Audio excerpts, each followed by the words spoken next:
Welcome to English Baba channel class 10 geography chapter 5 minerals and energy resources के आज हम करेंगे क्वेश्चन आंसर। तो जल्दी से वीडियो को लाइक कर दो। आई होप चिल्ड्रन आपने वीडियो को लाइक कर दिया है। अभी तक मेरे भाई चैनल को सब्सक्राइब नहीं किया तो सब्सक्राइब कर देना सो दैट आपको हमारे सारे अपडेट्स मिलते रहे। Question number 1, distinguish between the following. आपको डिफरेंस बताना है फेरस और नॉन फेरस मिनरल्स में। तो सबसे पहले क्या करोगे, एक टेबल बनाओगे। एक तरफ लिखोगे फेरस मिनरल, दूसरी तरफ लिखोगे नॉन फेरस मिनरल। तो फेरस मिनरल क्या होते हैं? Metallic minerals which contain iron. ऐसे मेटेलिक मिनरल्स जिनमें आयरन होता है आर कॉल्ड फेरस मिनरल। इसके एग्जांपल है nickel, cobalt. Metallic minerals which do not contain iron, जिसमें आयरन नहीं होगा, उनको बोलेंगे नॉन फेरस मेटल। और एग्जांपल लिख देना बॉक्साइट और टिन, और फुल मार्क्स मिल जाएंगे। नेक्स्ट, अब आपको डिफरेंस बताना है conventional and non conventional sources of energy में। एक तरफ लिख लो टेबल बना के कन्वेंशनल एनर्जी रिसोर्सेज, और दूसरी तरफ लिख लो नॉन कन्वेंशनल। तो कन्वेंशनल क्या है? Those energy sources which are being used since early times. भाई जिनको बहुत पुराने टाइम से यूज किया जा रहा है वो है conventional energy sources. Those energy sources which are identified in recent past. इनकी खोज अभी हुई है, रीसेंट पास्ट में हुई है, कुछ सालों से ही हम यूज कर रहे हैं। ये है नॉन कन्वेंशनल।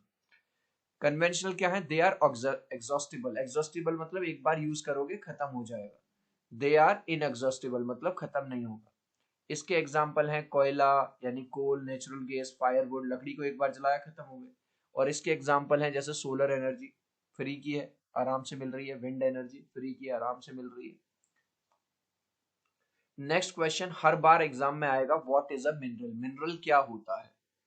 अब mineral is a homogeneous. Homogeneous मतलब देख रहे हो एक ही तरह का, इसमें ये है तो इसमें ये नहीं है, इसमें ये है तो इसमें ये नहीं। ये नहीं कि 10-20 तरह की मिक्सिंग होगी, नहीं, केवल एक ही चीज।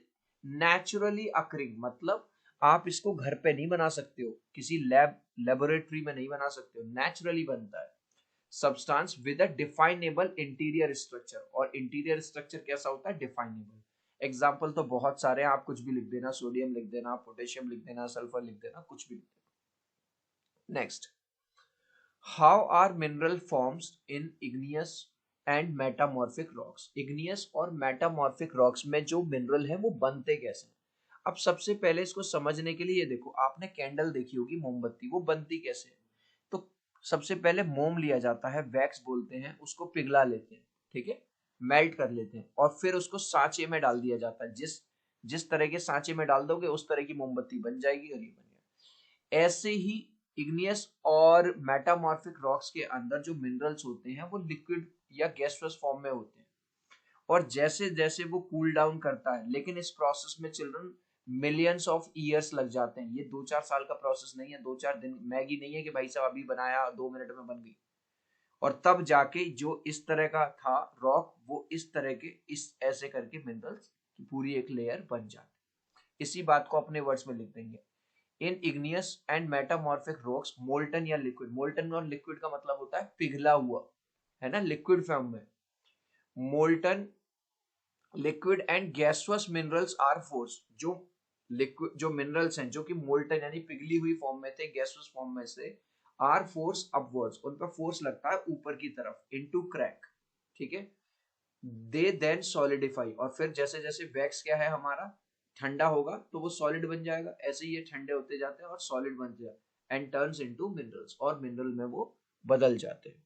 भाई अगर अभी तक यार इस वीडियो को एक लाइक नहीं किया ना, तो प्लीज यार एक लाइक कर देना। अगर आपको मेरी मेहनत अच्छी लग रही है कि सर सोशल साइंस के क्वेश्चन आंसर हमें कभी समझ में नहीं आते थे, कभी याद नहीं होते थे, लेकिन आपने इतने इजी तरह से बना दिए हैं, तो यार प्लीज एक लाइक दे देना, एक सब्सक्राइब कर देना, अपने फ्रेंड्स के साथ शेयर। मैं 3 तक काउंट करूंगा चिल्ड्रन, प्लीज वीडियो को लाइक कर दो। 1 2 3। आई होप चिल्ड्रन आपने वीडियो को लाइक कर दिया है, चैनल को सब्सक्राइब कर दिया। नेक्स्ट,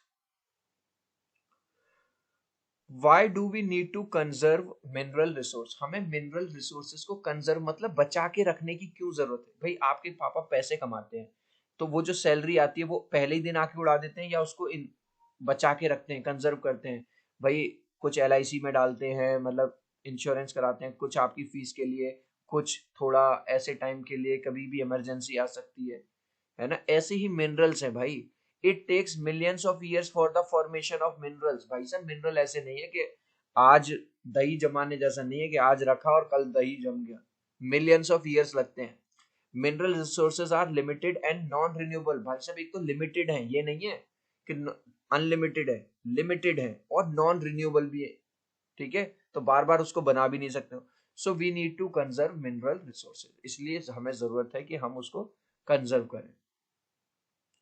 क्वेश्चन पूछ रहा है describe the distribution of coal in India. अब कोल यानी कि कोयला भाई कहाँ कहाँ मिलता है इंडिया में, तो इसका आंसर बस ये इतना सा है, क्या है, in India coal can be found in rock series of two main geological ages में मिलता है।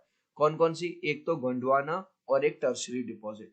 जो गोंडवाना है 200 मिलियन ईयर्स ओल्ड है, ये 50 में। अब गोंडवाना में कहाँ कहाँ मिलता है, ये मिलता है दामोदर वैली में, गोदावरी वैली में, महानदी में, सन वैली और वारदा वैली।